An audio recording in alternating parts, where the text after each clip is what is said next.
A teenager with a life-limiting illness is travelling up to Downing Street today for the 5th time to ask the Prime Minister for more help in finding a cure.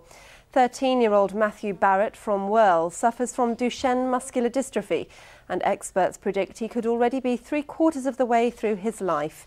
He hopes that by raising the profile of the muscle-wasting condition, he can trigger urgent action, which could give him more time to live.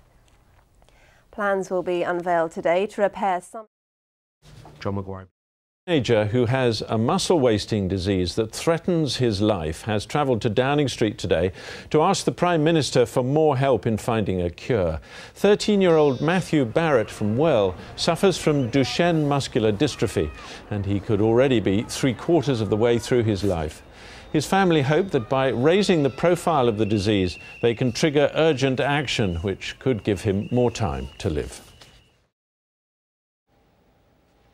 A teenager who has a muscle-wasting disease that threatens his life has travelled to Downing Street today to ask the Prime Minister for more help in finding a cure. 13-year-old Matthew Barrett from Wales suffers from Duchenne muscular dystrophy.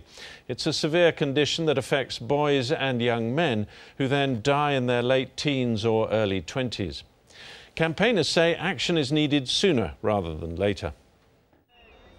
They came today wanting more money for medical research. Young boys whose bodies are wasting away thanks to the disease they were born with.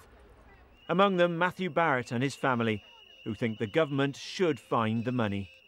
We're actually asking for a cure to save our boys' lives, and they're dithering on about their expenses, so literally they've got to wake up and listen to us. Turn towards me. Duchenne muscular dystrophy affects boys and young men like Matthew. He's been in a wheelchair since he was 10. He needs constant care now. It's likely he'll die in his late teens or early 20s.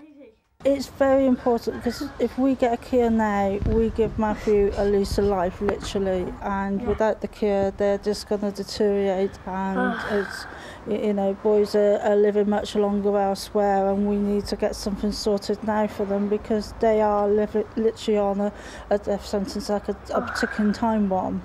£2 million from the government paid for clinical trials for a new medicine, but much more is needed.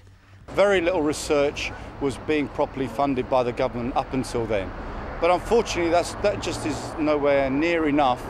And we need much more money ring-fenced, up to £30 million ring-fenced for Duchenne. And we're going to just keep coming back until the government recognises the level of funding that these young people need.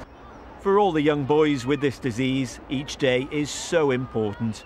They're determined to keep fighting and hoping that there will be a medical breakthrough that will save their lives. Will Glennon, BBC, Point West.